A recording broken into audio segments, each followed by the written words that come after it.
Porteous and you're watching NewsX World. Let's take a look at some of the top stories this hour. The US Senate votes 51 to 49 to advance Trump's sweeping tax cut and spending plan, setting up an all-night debate amid fierce divisions.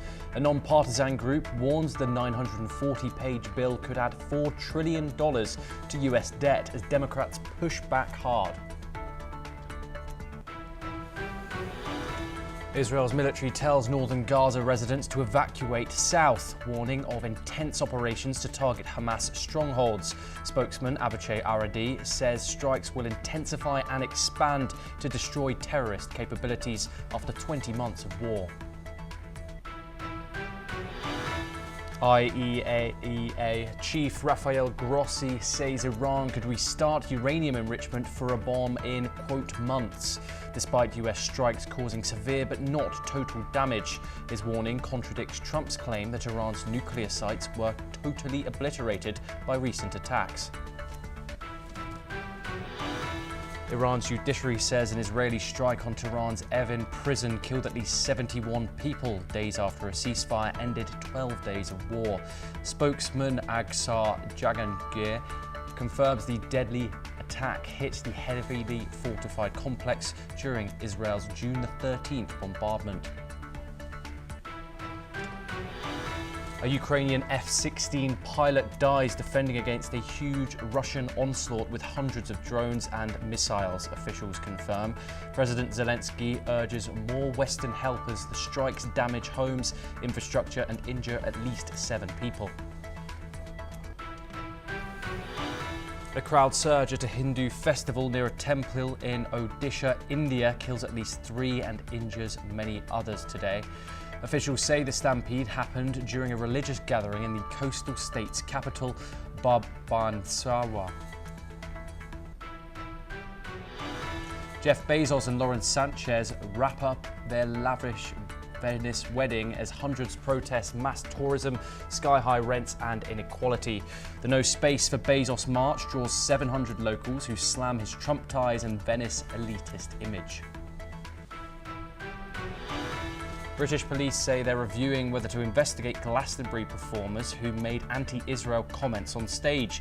The Irish group Kneecap and punk duo Bob Vylan chanted slogans like "Death to IDF," sparking controversy and police scrutiny.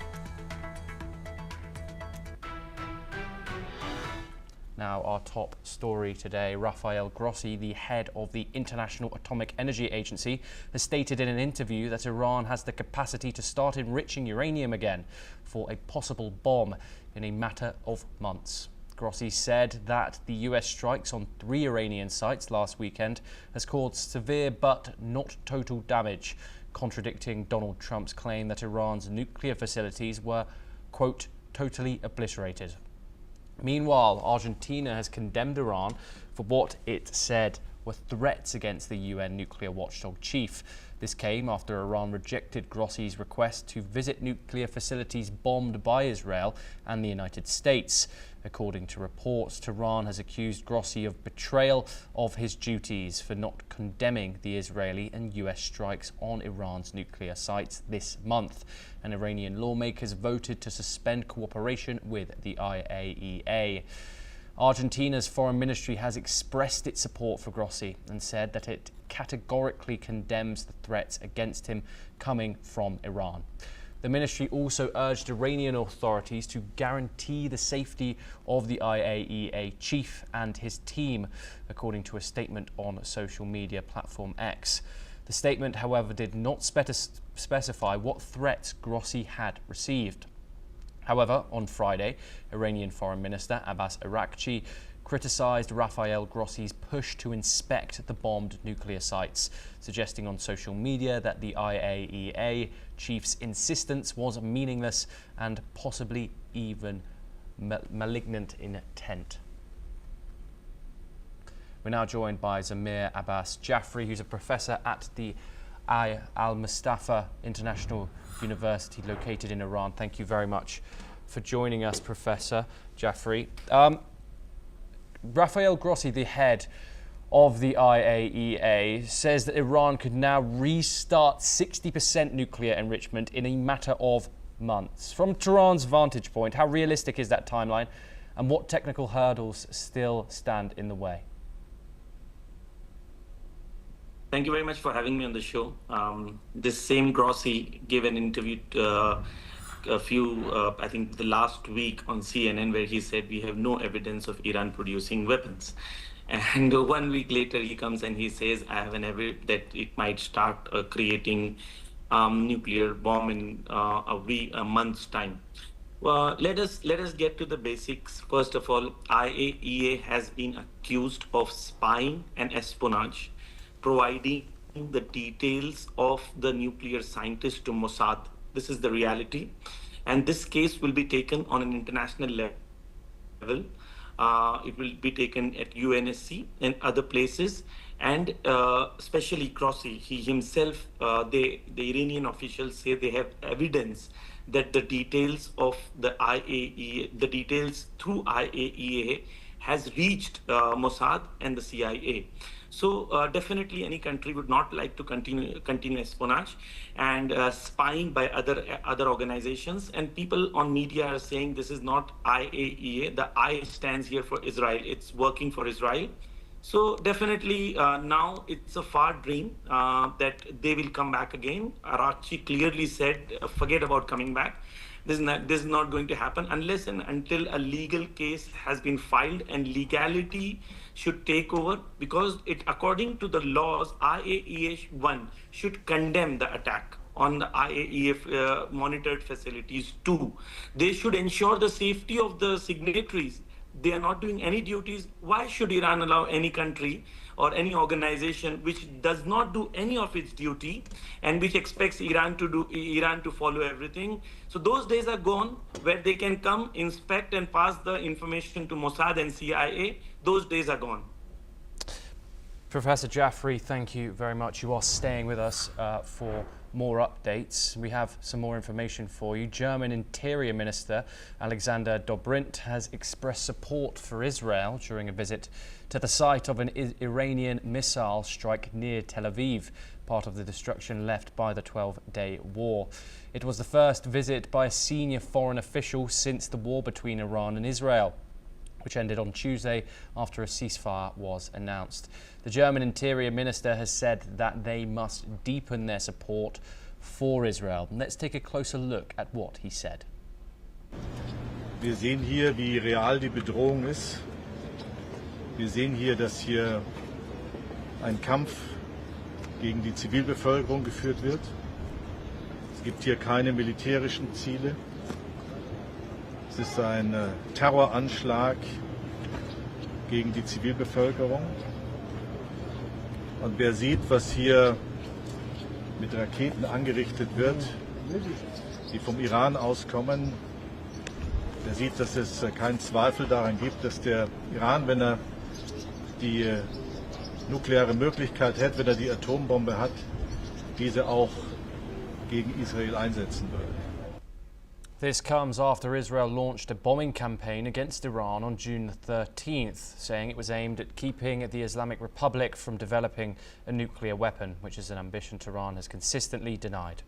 Israeli Foreign Minister Gideon Saar has called the German visit a gesture of solidarity and urged the international community to reimpose sanctions on Iran. Meanwhile, previously, German Chancellor Friedrich Merz, on the sidelines of the G7 summit in Canada, said Israel was doing the, quote, dirty work for all of us, unquote, by targeting Iran's nuclear infrastructure. Professor Jafri, I want to come back to you on this point. What have you thought of the international reaction to Israel's strikes on Iran, and both vice versa? Iran still denies the fact that it did want to make a nuclear weapon. However, the Western world was often vocal in support of Israel's strikes, precision strikes on these nuclear facilities and these nuclear technicians. What are your thoughts? First of all, it is very surprising few things. First is the international community. I don't know why do Western people think that these 10, 12 countries are international community. when in United Nations they voted regarding against Israel, 114 countries voted against Israel. Only 12 countries either abstained or voted for Israel. So the dream world that these Western people live, that okay, there are only 10 or 12 countries which constitute less than 10% of the world population, and they think they are the international community. It's absolute nonsense. Okay, Germany, England, France, UK, they are not the international community. They do not represent the international community. My apologies, Professor Jaffrey. I mean the G7 nations and Western countries. Let me rephrase that. Okay, the G7 nation are, they themselves, who are they? This war is not a war between Iran and America. This war is not between Iran and Israel. Israel is a proxy country to the West. And I completely agree to the German, I think the foreign minister, I think his statement is that Israel is fighting for us. He's absolutely right, because Israel itself is a proxy country supported by all the Western governments. And the genocide that is happening in Gaza today, it's not because of... I believe we've had some technical issues there with Professor Jaffrey. Hopefully we get that sorted out. We now move on to some related developments. President Donald Trump has once again reiterated his call for an immediate ceasefire in Gaza, urging both Israel and Hamas to end the ongoing conflict. Speaking today, Trump emphasized the worsening humanitarian crisis in Gaza and stressed that the violence must come to a halt to prevent further loss of life.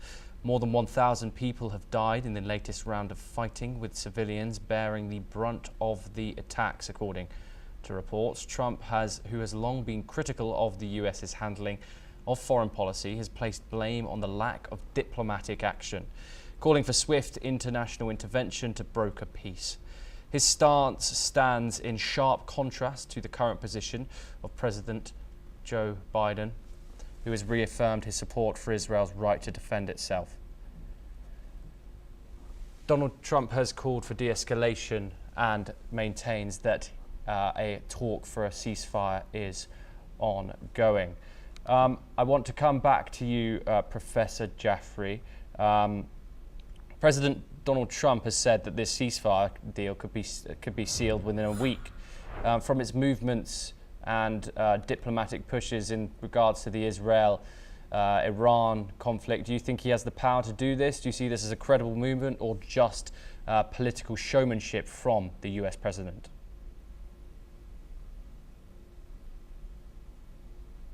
As I stated earlier, America is involved in this genocide. America and Israel are not two players. One is the real owner, one is the real country, and other one is the proxy.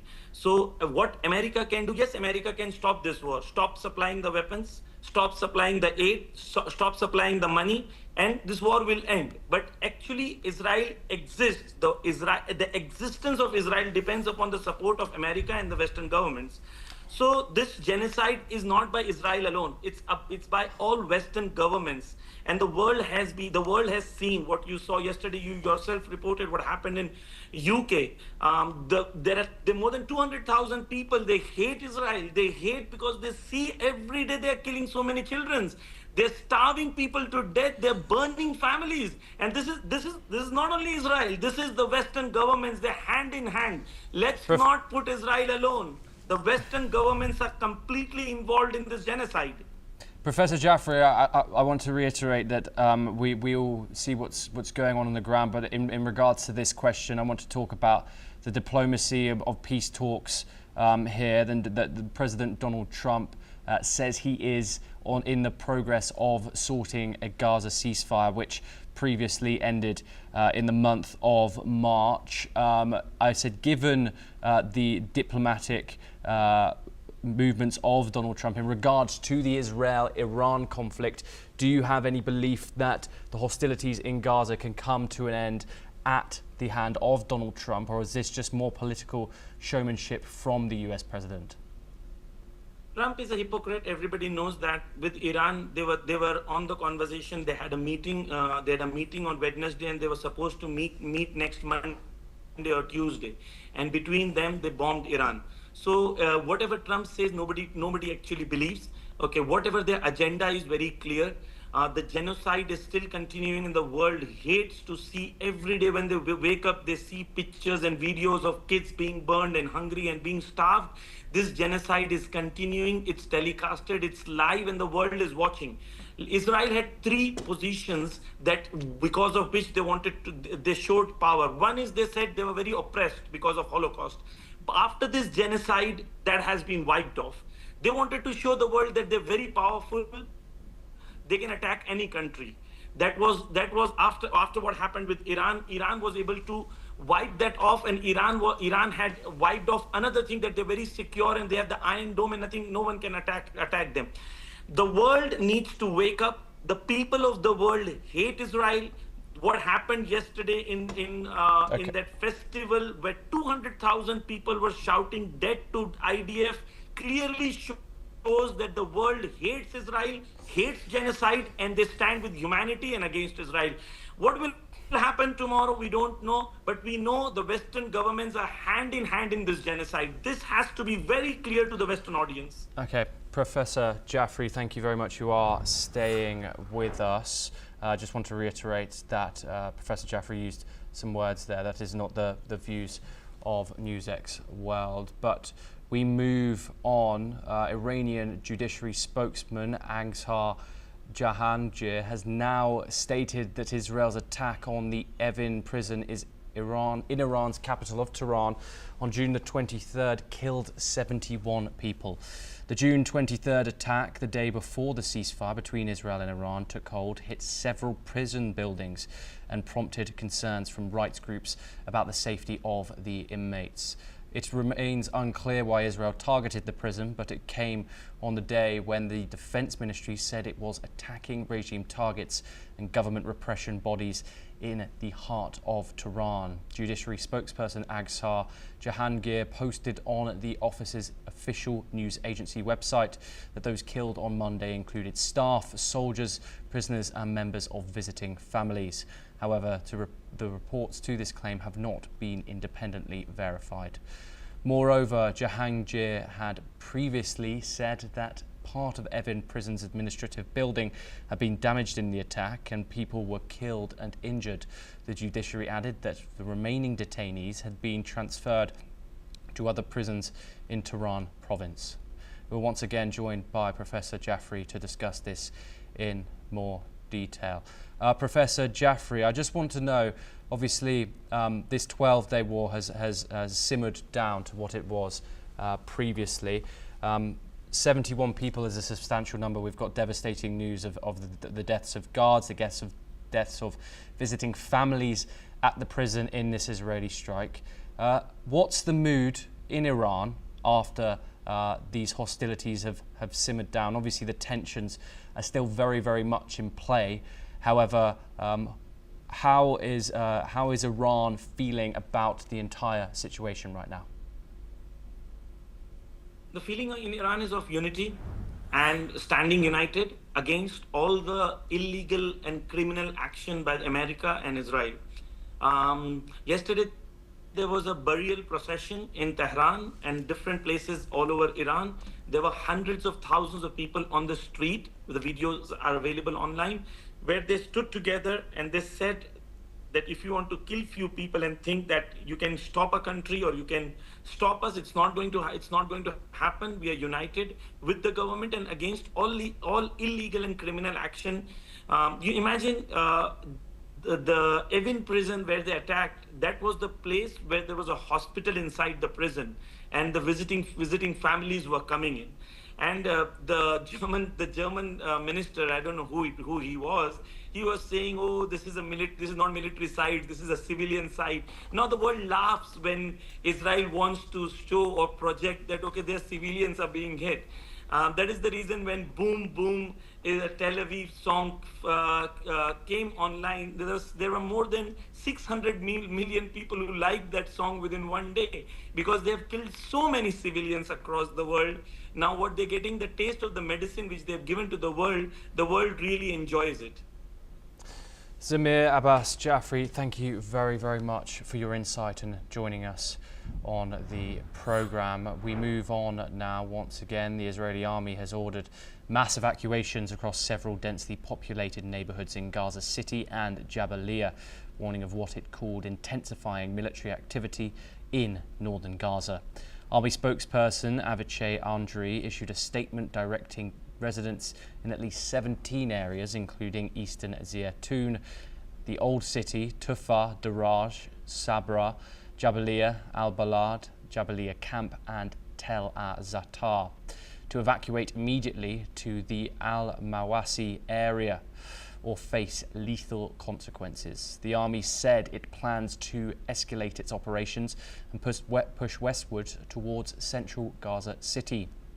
Human rights groups and Palestinian officials condemned these evacuation orders, calling them forced displacement and accusing Israel of carrying out collective punishment as part of what they describe as a genocidal war on Gaza. Yesterday alone, Israeli attacks killed more than 60 Palestinians across the territory. Last November, the International Criminal Court issued arrest warrants for Israeli Prime Minister Benjamin Netanyahu and his former Defense Minister Yoav Gallant for war crimes and crimes against humanity in Gaza. Israel also faces a genocide case at the International Court of Justice for its war on the enclave. We're once again joined by Professor Jaffrey to discuss this in further detail.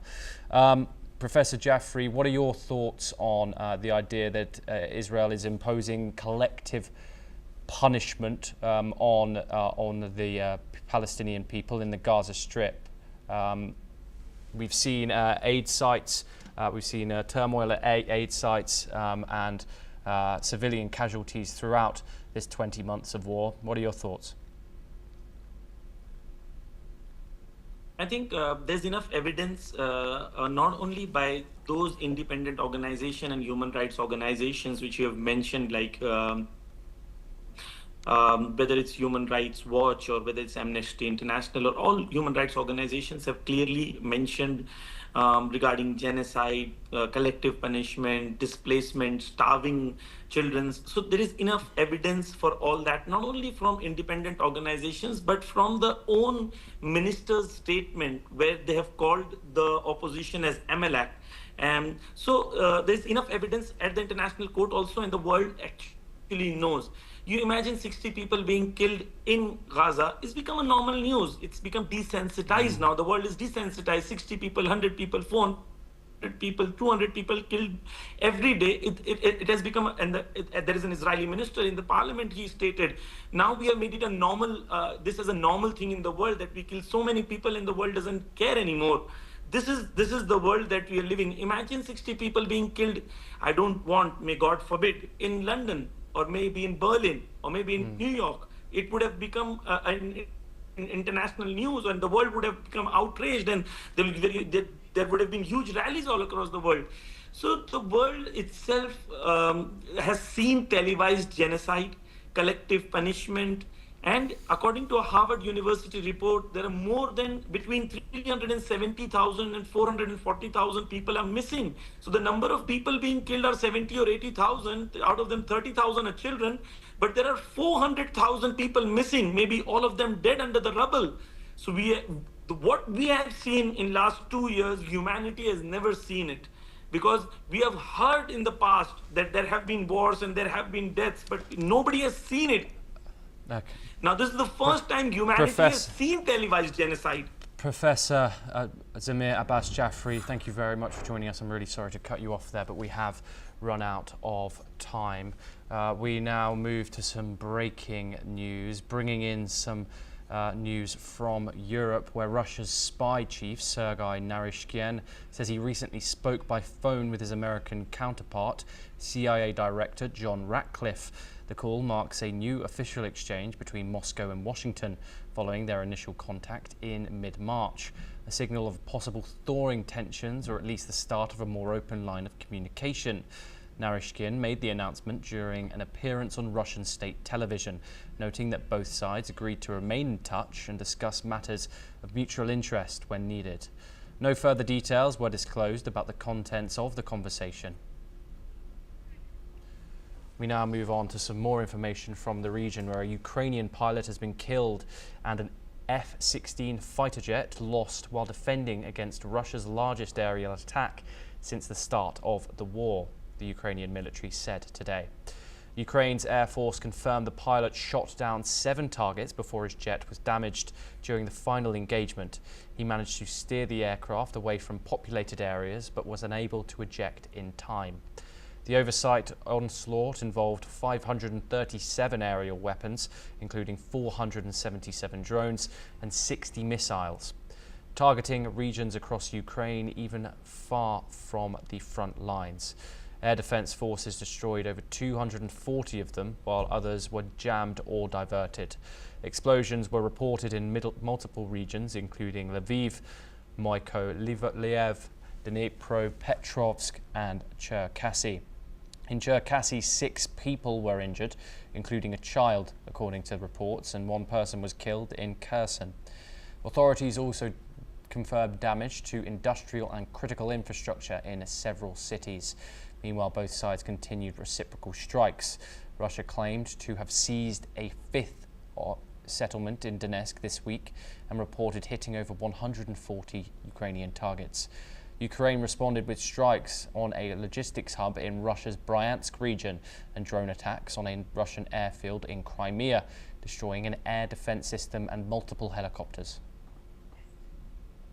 We're now joined by Dr. Sergey Dvoranov, who's the president of the IDC Russia and director of WHD International Board, live from Moscow, Russia.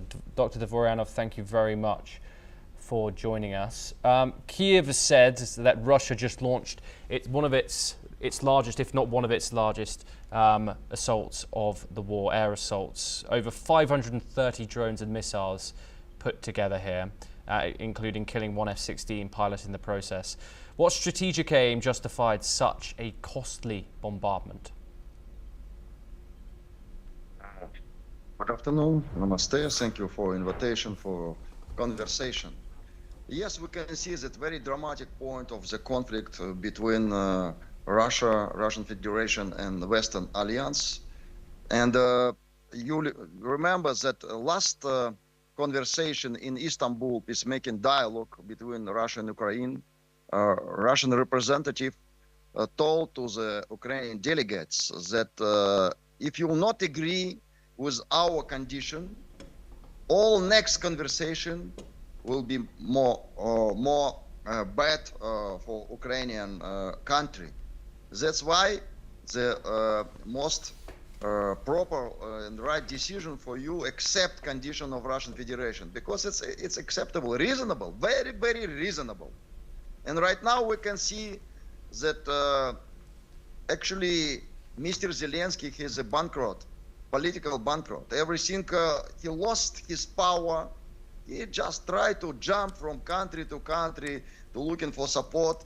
But his main supporter, America, right now, completely turned back from Mr. Zelensky, because he did a very dirty job together with Joe Biden. This is dirty job. He started with this conflict between 2 brother nations, Russian and Ukrainian nations, because we have the same roots, same history, same tradition. Right now, we should understand that mission of our country, bring again justice into international relationships. We are the country, only one hope right now that justice will exist in international relationships. That's why we will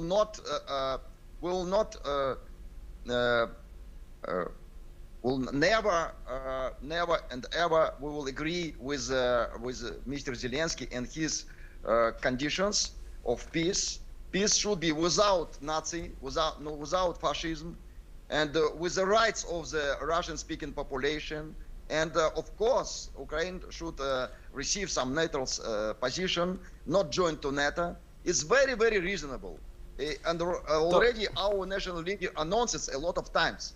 That's why his attack is a continue of our policy to make peace on Ukraine. We are bringing peace to Ukraine in future, very soon. Dr. Dvoranov, what are your thoughts on President Donald Trump's actions at the moment in regards to advocating for peace in the region, brokering this peace deal going on? We saw President Zelensky at the NATO summit also alongside Donald Trump. What are the feelings towards him in Russia currently? Obviously, the relationship between Russian President Vladimir Putin and Donald Trump have been hard to kind of grasp, whether it's good or bad. But what is the wider feeling in Russia about the US president right now?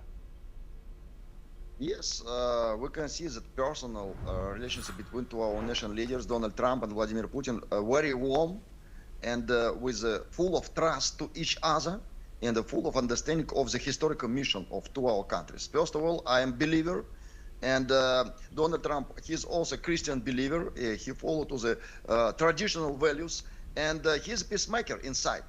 He's not a politician at all. He's not as a crude, such a kind of crude personality. We can see of the results.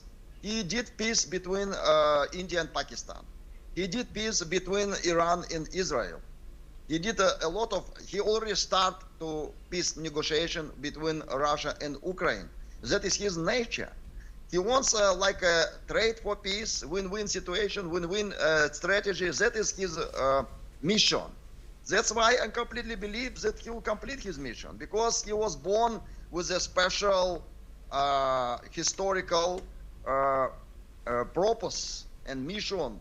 And that's why we can see that he's such kind of personality during all the American history who wants really bring peace.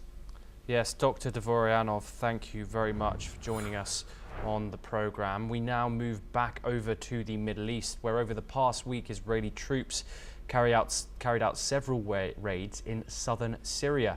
According to the IDF, reservists from the Alexandroni Brigade arrested several terror suspects and brought them to Israel for questioning. They also raided weapons depots, according to the military. Since the fall of Assad in December, the IDF has deployed troops to 9 posts inside southern Syria, mostly within a UN-monitored buffer zone along the border. The troops have been operating up to about 15 kilometers inside Syria, actively working to seize weapons that Israel says could threaten the country if they fall into the hands of hostile forces. We now move on once again. Russian Foreign Minister Sergey Lavrov has begun a 2-day official visit to Kyrgyzstan, where he will hold high-level talks and attend a meeting of foreign ministers under the Collective Security Treaty Organization, or CSTO. Lavrov is set to meet with Kyrgyzstan President Sergey Dvoranov and the Kyrgyz Foreign Minister to discuss bilateral cooperation in areas including trade, defense, politics and regional security. The visit marks 25 years since the signing of a strategic partnership declaration between Russia and Kyrgyzstan. Both sides have emphasized their alliance and mutual trust. Special focus will be given to coordinated action within international organizations, including the CSTO and the Shanghai Cooperation Organization, as Kyrgyzstan prepares to lead both bodies this year. Lavrov will also attend the CSTO Foreign Ministers meeting on June the 30th, where diplomats will discuss the regional security situation and strategic coordination ahead of a later summit. Speaking in Bishkek, Lavrov said the West's attempts to strategically defeat Russia by using what he called the Nazi regime in Kiev will ultimately fail. He said Moscow remains focused on deepening ties with strategic partners like Kyrgyzstan in the face of what he called unprecedented confrontation from the West. We now move back to Europe. Ukraine's parliament is working on a new law to organise post-war elections, according to the chairman of the Verkhovna Rada, Ruslan Stefanchuk. Speaking on national TV, he said a special bill is being prepared to lay out how democratic voting will resume after the martial law period ends. Stefanchuk said and stressed that the legislation is needed because the current constitution does not clarify how to hold elections after war. He said the goal is to ensure all citizens can safely exercise their right to vote and that a legislative compromise is possible.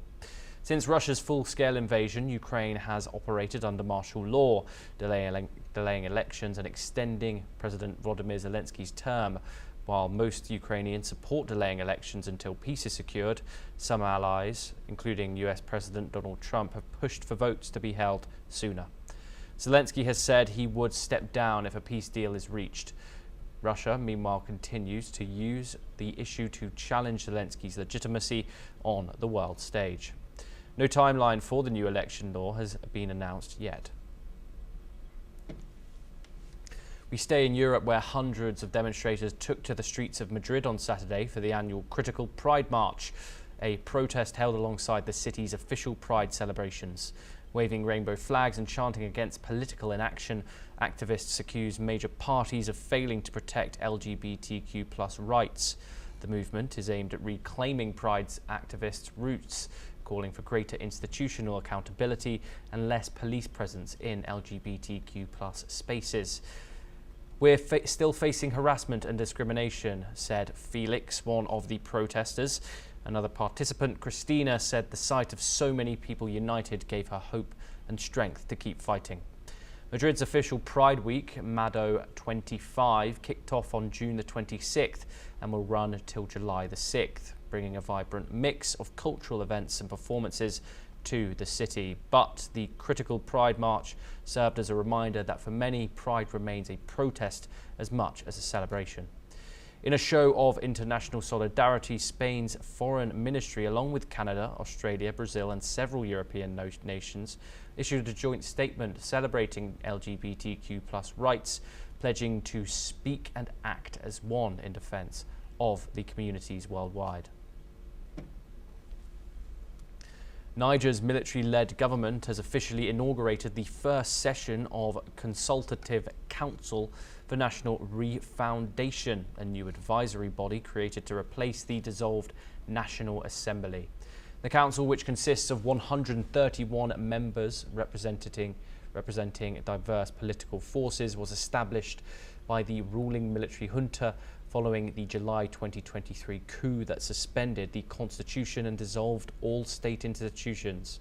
Speaking at the launch ceremony, Interior Minister Mohamed Touba emphasised the council's vital role amid the country's security challenges, urging members to act in the national interest during the transitional period. The CCR's main tasks include advising the junta on key issues such as drafting a new constitution and an electoral code, effectively shaping Niger's political future until new democratic institutions can be put in place. The military junta, known as the Supreme Council for Restoration of Democracy, created the council as part of a broader transitional government framework. This move comes after the coup led to the suspension of the previous constitutional order and the dissolution of Niger's National Assembly, signalling a shift in governance as the country navigates a complex security environment. As the establishment of the CCR marks a significant step in Niger's transition, with the council expected to provide guidance on all questions of national interest throughout the interim period. Its advisory function is designed to support the military leadership as it oversees the country's affairs and prepares for the eventual restoration of democratic rule. Let's take a listen in to what the President of the Council and the Interior Minister had to say. La refondation d'un pays est un exercice difficile, parfois périlleux, mais toujours couronné de succès pour les peuples résilients. C'est à cet exercice. Je ne vous apprendrai rien, mais dans un contexte où le Niger est confronté à des défis sécuritaires multiples, notamment la lutte contre le terrorisme et la lutte contre la criminalité transnationale organisée, épreuve injustement imposée à notre peuple par qui on sait et pour les raisons que l'on sait, je vous demande d'inscrire résolument vos actions en droite ligne des seuls intérêts supérieurs de notre pays. Tragedy struck the holy town of Puri in Odisha, India, during the annual Rath Yatra, as the stampede near the Gundisha temple early Sunday morning claimed 3 lives and injured at least 50 others. The incident occurred at around 4:30 a.m. near Sara Dabalia when a massive crowd surged for Darshan of Lord of Jagannath, seated on his chariot. In the resulting chaos, several devotees were trampled and injured. 6 of them remain critical at the Puri district hospital. The deceased have been identified as Pravita Das, Prem Mankata Monhanti and Basanti Sahu, all from Kuda district. Authorities have launched a full investigation looking into possible lapses in crowd control and security planning. Puri collector Siddharth Swain confirmed the sudden surge caused by the stampede. Odisha Chief Minister called the tragedy unforgivable negligence, offering heartfelt condolences to the families of the victims and promising strict action against those responsible. As a direct response, the state government has transferred Puri SP Vineet Agarwal and State District Magistrate Swain, replacing them with senior officers Pinik Mishra and Chanwal Rana.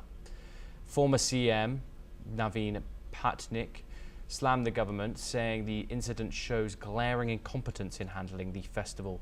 With an estimated 1 to 1.2 million devotees expected this year, the Rath Yatra has drawn massive crowds to the holy city. The tragedy has sparked renewed calls for tighter crowd management and safety protocols in future religious events. Now let's move over to the United Kingdom, where the Israeli embassy in London has voiced its strong disapproval after the British rap duo Bob Vylan led a large crowd at Glastonbury Festival in chanting "Death to the IDF" during the performance. The phrase, aimed at the Israeli Defense Forces, has sparked controversy and condemnation from Israeli officials, who called it hateful and dangerous. The embassy expressed its concern that such rhetoric could fuel violence and further division, particularly during a tense time of geopolitical tensions. The incident has quickly gained global attention, with many expressing outrage at the public display of anti-Israeli sentiment. Israeli officials are calling on artists and festival organisers to ensure their platforms are not used to promote harmful and inflammatory language. While the chant was part of Bob Vylan's politically charged performance, the Israeli embassy warned that these kinds of expressions could incite hatred and have real-world consequences. In response, Bob Vylan defended their right to express political views, emphasising that music is a powerful tool for challenging injustice.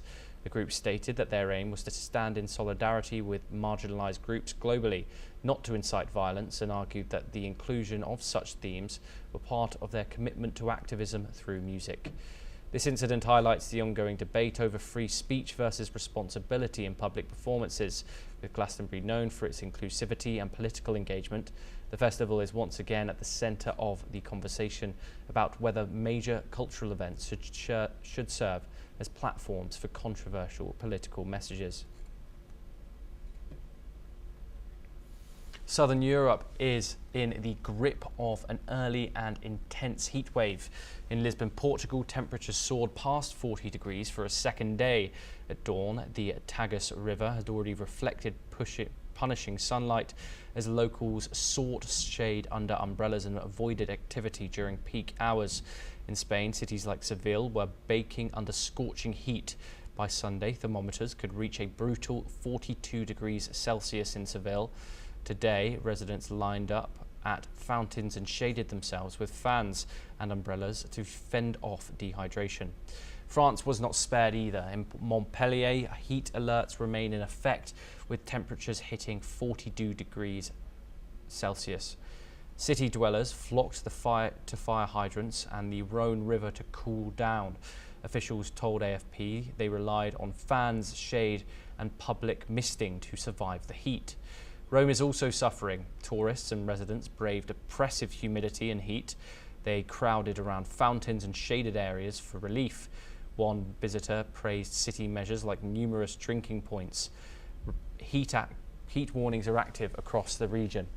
In Marseille, 3 public pools opened, and Italy urged residents in Rome, Milan and Venice to stay indoors from late morning to early evening. Fire and health advisories remain in place as Europe contends with a dangerous early season heatwave.